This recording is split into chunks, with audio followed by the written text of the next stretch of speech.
आप सभी श्री हरि विष्णु भक्तों को नमस्कार। स्वागत है अनुकरणीय सनातन पर। आज मैं आपको मार्गशीर्ष माह के शुक्ल पक्ष की एकादशी, जिसे मोक्षदा एकादशी के नाम से जाना जाता है, उसकी व्रत कथा सुनाने जा रही हूँ। आइए श्रवण करते हैं पावन कथा। सभी बोलें श्री हरि विष्णु भगवान की जय। श्रीमन्नारायण नारायण हरि हरि, भजमन नारायण नारायण हरि हरि। धर्मराज युधिष्ठिर कहने लगे कि हे भगवान, मैंने मार्गशीर्ष कृष्ण एकादशी अर्थात उत्पन्ना एकादशी का सविस्तार वर्णन सुना। अब आप कृपा करके मुझे मार्गशीर्ष माह के शुक्ल पक्ष की एकादशी के विषय में भी बतलाइए। इस एकादशी का क्या नाम है तथा इसके व्रत का क्या विधान है, इसकी विधि क्या है, इसका व्रत करने से किस फल की प्राप्ति होती है। कृपया यह सब विधान पूर्वक कहिए। भगवान श्री कृष्ण बोले, मार्गशीर्ष माह के शुक्ल पक्ष में आने वाली इस एकादशी को मोक्षदा एकादशी कहा जाता है। यह व्रत मोक्ष देने वाला तथा चिंतामणि के समान सब कामनाएं पूर्ण करने वाला है, जिससे आप अपने पूर्वजों के दुखों को समाप्त कर सकते हैं। इसका महात्म्य मैं तुमसे कहता हूँ, ध्यान पूर्वक सुनो।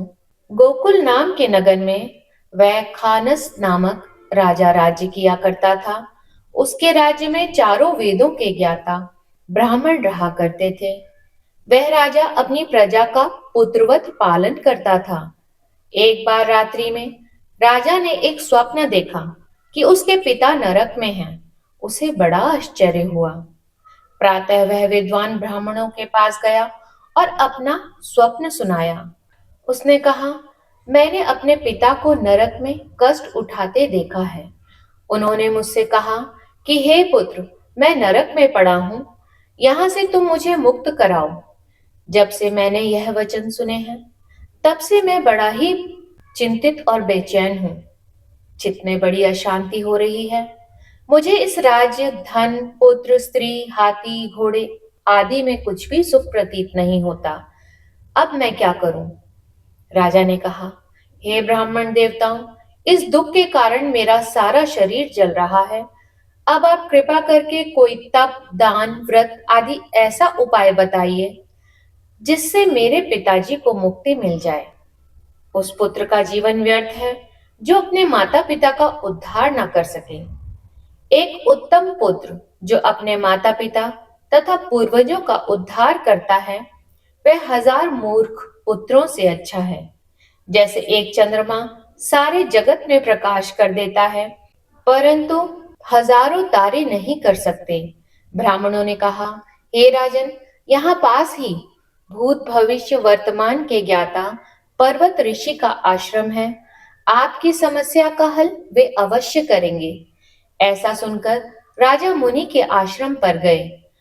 उस आश्रम में अनेक शांत चित्त योगी और मुनि तपस्या कर रहे थे। उसी जगह पर्वत मुनि बैठे थे।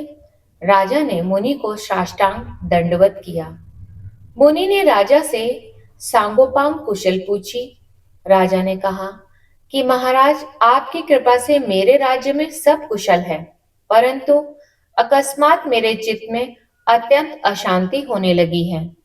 ऐसा सुनकर पर्वत मुनि ने आंखें बंद की और भूत विचार करने लगे।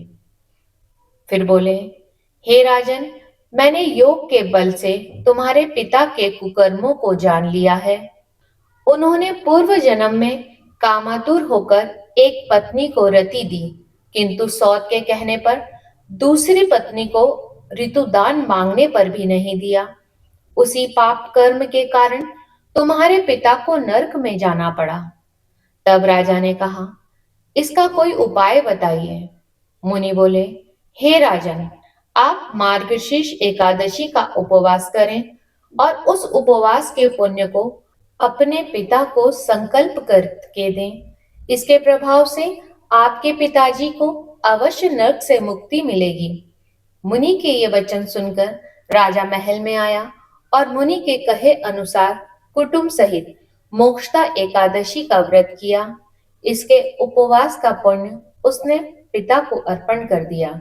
इसके प्रभाव से उसके पिताजी को मुक्ति मिल गई और स्वर्ग जाते हुए वे पुत्र से कहने लगे, हे पुत्र, तेरा कल्याण हो। यह कहकर वे स्वर्ग चले गए। मार्गशीर्ष माह की शुक्ल पक्ष की मोक्षदा एकादशी का व्रत जो भी मनुष्य करते हैं उनके समस्त पाप नष्ट हो जाते हैं। इस व्रत से बढ़कर मोक्ष देने वाला और कोई व्रत नहीं है। इस दिन गीता जयंती मनाई जाती है। साथ ही यह धनुर्मास की एकादशी कहलाती है। अतः इस एकादशी का महत्व कई गुना और भी बढ़ जाता है। इस दिन से गीता का पाठ और अनुष्ठान प्रारंभ करना चाहिए तथा प्रतिदिन थोड़ी देर श्रीमद् भगवद गीता अवश्य पढ़नी चाहिए। सभी बोले श्री हरि विष्णु भगवान की जय। श्रीमन्नारायण नारायण हरि हरि, भजमन नारायण नारायण हरि हरि। भगवान श्री हरि विष्णु जी से विनम्र प्रार्थना है कि हे भगवान, आपका जो भी भक्त इस कथा को सुन रहा है, आप उसकी सभी मनोकामनाएं पूर्ण करने की कृपा करें। आप सभी का इस कथा को सुनने के लिए धन्यवाद।